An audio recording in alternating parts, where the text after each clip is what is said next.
Hello, this is Perry Wilkie with StartupTrading.com. In this video, we're going to talk about a feature in Rithmic Trader Pro where the trader can set an auto liquidate threshold. So before we get started, we have to discuss risk disclosure. When trading, it's possible to lose all your money. If you're really unfortunate, you can lose even more than you thought you had at risk, and you can end up owing some more money. This video makes no assumption that you'll be any better off with that respect after watching this than you were before. With that said, let's get into this feature of Trader Auto Liquidate. So on one of your accounts, or if you only have one, just click on your account. So right click on your account on the trader dashboard, and then after you click it, select view risk parameters. This is going to be a per account threshold. So you'll have to do this for each one of your accounts. So after you select that, what you're going to notice is it's going to bring up a page with 3 tabs. Risk parameters by the FCM administrator, by the IB administrator, and this is the one we want to focus on. Risk parameters set by the trader. So you want to select this 3rd tab, and what you'll see up here is in these green columns, right? You have auto liquidate. All these are going to be blank when you first come in here. So you'll need to it's blank, enable or disable, and then auto liquidate criteria. You'll notice that there are several of those. We'll look at them in a second. Choose the one that's best for you, and then auto liquidate threshold. You have to set this up. So these first 3 things have to all be filled in or this won't work, right? So you have to have it enabled, you have to pick your criteria, and you have to hit your threshold. At the end, you'll notice there's an auto liquidate at, and it has hours, minutes, and seconds.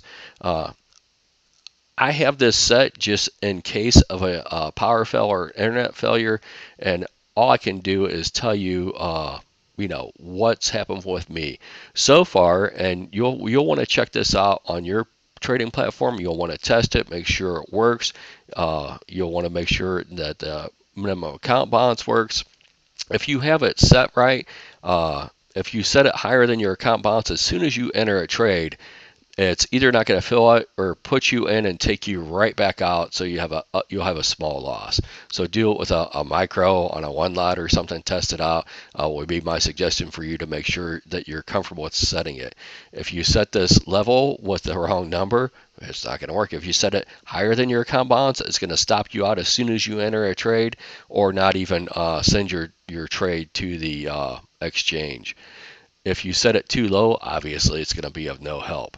One thing, if I said this already, forgive me, the auto liquidate at time, it's taken me out of positions when I have positions on, and if I have pending orders at that time, it's taken me out of those as well. So it's taking me out of my open positions and pending orders when it reaches this time. However, if I don't have an open position and I just have pending orders, it does not cancel them. So if your trading partner requires at a certain time at the end of the day that you are flat and have no pending orders, this feature probably will not save you. So take this one with a grain of salt. I have had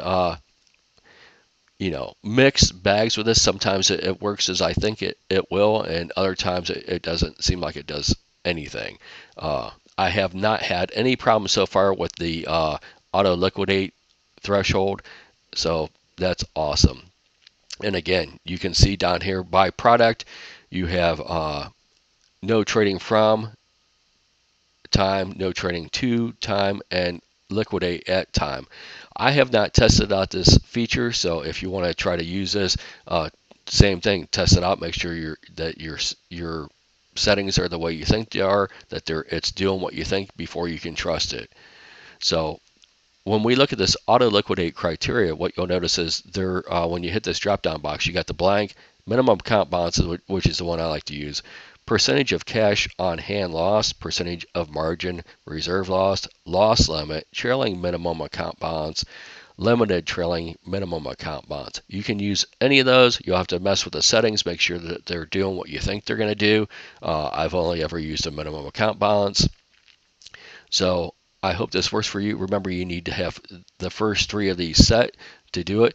And what I like to do is each time that I'm flat and I'm not going to trade for a period of time, I like to go in and update my threshold of where I want to stop if something goes against me or more than I think it should, right? Or if the market really flies up or flies down because of a headline, right? It's going to just close it before things get too ugly. Remember, when you're using the minimum account balance, as I do, if you have a trailing stop from your OpenMax profit and loss, as your profit and loss goes up, suppose you had your $400 down from your trailing stop when you started at the day, and you set at $400 below. So if you get stopped out, you're already going to be $800 down from your on your trailing stop buffer. In other words, if you have a $5,000 account, you're already down 400, so you're at $4,600. You lose another $400. You're going to be down to a $4,200 buffer. If you're using something else, it's going to be different. There will be slippage when you do it, depending on how many lots you have and how volatile the market is. It will not, save you to the penny, but it'll save you the best that it can. And I find it works quite well. So I hope this helps. I hope this information helps you. And then, protect your account a little bit, manage your risk a little bit.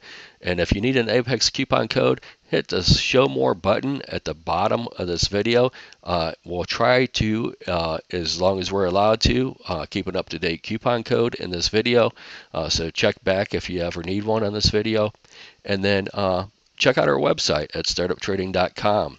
You can follow us at Twitter. You can follow the Fibonacci King, Jack Gleason, at Jack Gleason, myself at Perry Wilkie on Twitter. And one thing I highly suggest is that you follow Jack on Instagram. His handle is Trader.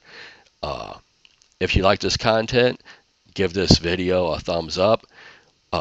If you would like to know when we post more, subscribe to our channel. Good trading and good luck.